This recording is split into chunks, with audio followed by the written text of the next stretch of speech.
warning for Central Rutherford County in western North Carolina, northeastern Henderson County in western North Carolina, northern Polk County in western North Carolina, until 7:15 p.m. Eastern Daylight Time.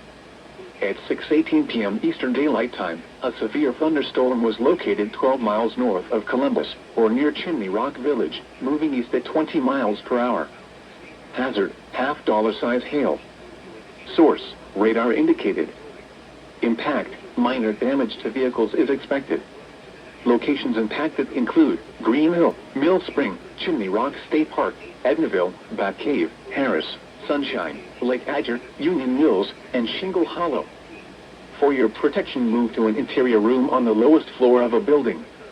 Please report damaging winds, hail, or flooding to the National Weather Service by calling toll-free 1-800-267-8101 or by posting on our Facebook page or tweet it using hashtag NWSGSP.